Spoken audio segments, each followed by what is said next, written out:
네, 반갑습니다. 부동산 전망하는 남자 골든마우스 인사드립니다. 어떤 목표 지점을 가기 위해서는 중간중간에 스텝이 꼬이거나 넘어지거나 상처가 발생을 하면은 치료들을 잘하고 방지 대책을 마련한 상태여야지, 방지 대책을 충분히 마련한 상태에서야지 목표 지점까지 끝까지 도달할 수 있는데, 오늘 이런 비유를 드렸던 게 국토교통부에서는 이사 공급 대책의 일환으로 1차 선도사 후보지를 발표를 했습니다.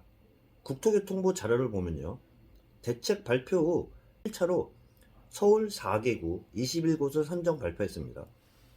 약 2만 5천 세대 규모인데요, 판교 신도시 규모라고 발표를 했습니다.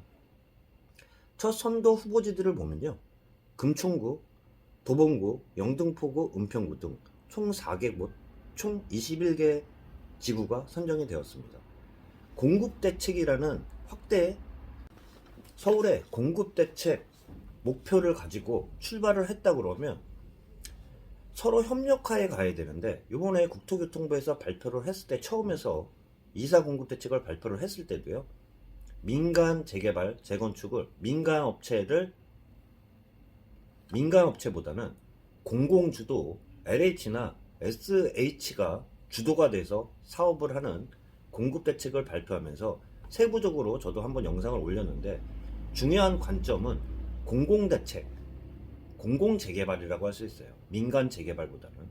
그런 상태에서 지금 최근에 투기 문제로 하루가 다르게 계속 발표가 되잖아요.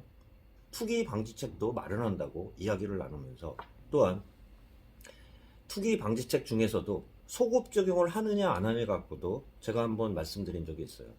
이런 방지책 같은 경우는 투기 세력들 미리 정보를 알고, 또한 지위를 알고, 자기 지위에 따라 자기 땅 근처에다가 뭐 도로를 내는 사람들까지 있는 반면, 계속 밝혀지고 있는 상태에서 투기 방지책이 아직까지 제대로 마련됐다고 할 수 없어요.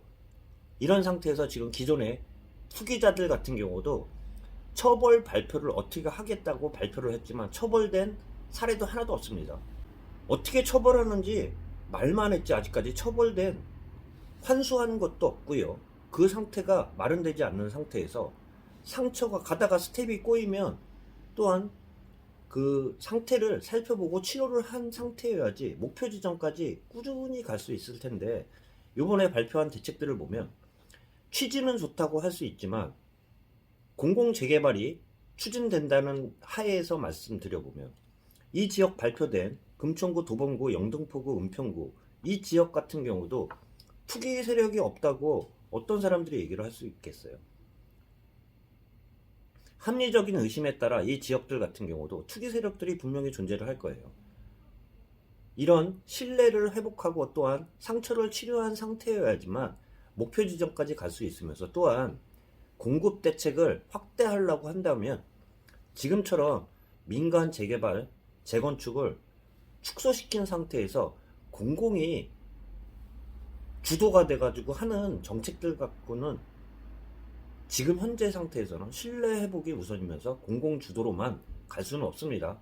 공공과 민간 사업이 같이 협력이 되면서 공급 대책을 계속 확보를 해야지 정확한 목표 지점까지 갈 수 있다는 말씀과 함께, 오늘은 투기 대책이 아직 투기 억제 대책과 또한 투기 환수에 대한 그러한 그 사례 자체가 어떻게 처리하는지를 먼저 보여주고, 또한 주변 정리부터 먼저 확실하게 한 상태여야지 이 후보지, 그 선도 지역들이 끝까지 갈 수 있냐 없냐, 그러한 투명성을 보이기 위해서라도 신뢰 회복이 우선이라는 말씀 잠깐 드려볼 수 있습니다. 보통 물을 흐려놓는 그 미꾸라지들이 잡지 않는 상태에서 다시 잠잠하게 숨어 있는 상태에서 다시 거기다가 뭐 다른 거를 한다 그러면 그 미꾸라지들이 다시 나타나가지고 물을 흘릴 수밖에 없기 때문에, 숨어 있는 미꾸라지나 투기 방지 대책과 환수 대책이 확실하게 이루어진 상태에서, 또한 처벌도 어떻게 처벌하는지 보여준 상태에서, 부동산 시장의 신뢰 회복이 우선된 상태에서 공급 대책이 추진되면서, 또한 공공뿐만 아니라 민간도 차별할 수 있는 양바퀴로 가야지 공급 대책이 확실하게 그 목표까지 도달할 수 있다는 그런 말씀 드려보면서 영상 마치도록 하겠습니다. 예, 골든마우스였습니다.